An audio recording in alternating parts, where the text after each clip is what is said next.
चलिए आपको दिल्ली लिए चलते हैं, जहां केंद्रीय कैबिनेट की बैठक के बाद केंद्रीय सूचना प्रसारण मंत्री अनुराग ठाकुर प्रेस कॉन्फ्रेंस कर रहे हैं। और जवाबदेही तय होगी और एमसीएस एक्ट 2002 में कतिपय संशोधन करने के साथ साथ इसमें जो विशेष सुधार होगा वो चुनावों में होगा। तो एमसीएस के बोर्ड के लिए स्वतंत्र और निष्पक्ष ढंग से चुनाव कराने के लिए एक इलेक्शन अथॉरिटी का गठन किया जाएगा। केवल ऐसे ही एक्टिव मेंबर्स चुनाव लड़ने के पात्र होंगे जिन्होंने कम से कम 3 जनरल मीटिंग्स में भाग लिया हो और वो इन सोसाइटी के प्रोडक्ट्स और सर्विसेज को अवेल करता हो। दूसरा जो है, बोर्ड के कंपोजिशन, मीटिंग्स और मेंबरशिप में भी सुधार होगा। बोर्ड में महिलाओं के लिए 2 सीट्स और एससी एसटी के लिए 1 सीट आरक्षित होगी। Board banking, management, finance, cooperative management क्षेत्र के 2 एक्सपर्ट्स को कोऑप्ट सदस्य के रूप में लेगा। बोर्ड मीटिंग के लिए कम से कम 1/3 मेंबर्स का कोरम अनिवार्य होगा।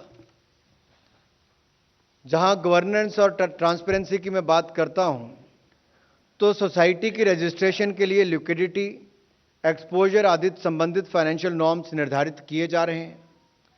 500 करोड़ रुपए से अधिक डिपॉजिट वाले मल्टी स्टेट कोऑपरेटिव बैंक या मल्टी स्टेट क्रेडिट सोसाइटी तथा 500 करोड़ से अधिक वार्षिक टर्नओवर वाली मल्टी स्टेट कोऑपरेटिव सोसाइटी का ऑडिट अब सेंट्रल रजिस्ट्रार के पैनल से लिए गए ऑडिटर के द्वारा ही किया जाएगा।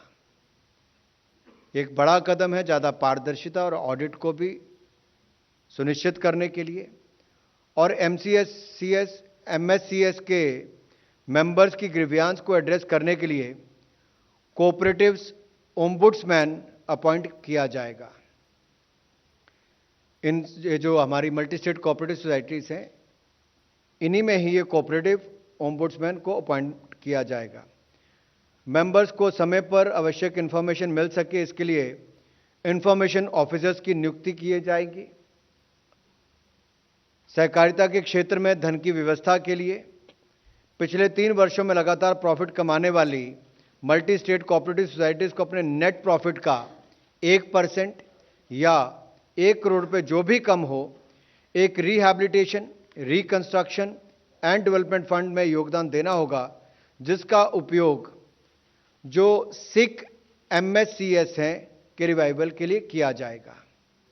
जहां तक निगरानी व्यवस्था में सुदृढ़ करने की बात हो, इसमें मिस रिप्रेजेंटेशन या फ्रॉड से बनी मल्टी स्टेट कोऑपरेटिव सोसाइटीज को वाइंड अप किया जा सकेगा। जहां धोखाधड़ी अथवा पैसे का गबन हुआ हो या चुनाव संभव ना हो सके हो, वहां केंद्र सरकार बोर्ड को सस्पेंड कर सकेगी। इन सब कदमों से ईज ऑफ डूइंग बिजनेस को लाभ भी मिलेगा। जहां पर आप एप्लीकेशंस हो, यानी कि सुगमता लाने के लिए applications, returns, reports, statement of accounts आदि को ऑनलाइन फाइल करने की व्यवस्था होगी।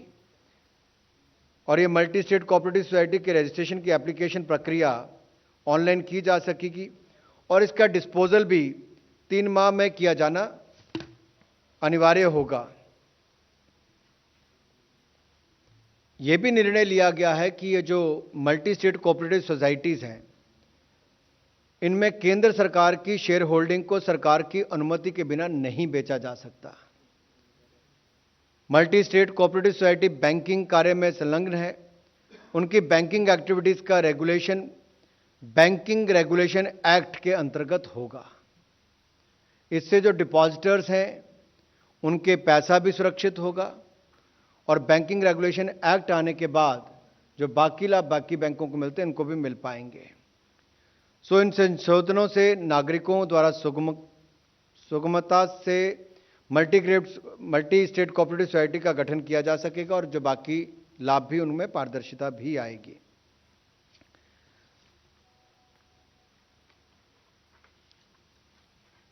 जहां तक नॉर्थ ईस्ट के लिए पीएम डिवाइन योजना की बात है, जैसा मैंने पहले कहा कि 4 वर्षों के लिए इसको लाया गया है। 2022-23 से 2025-26 तक पीएम डिवाइन को मंजूरी दी गई है।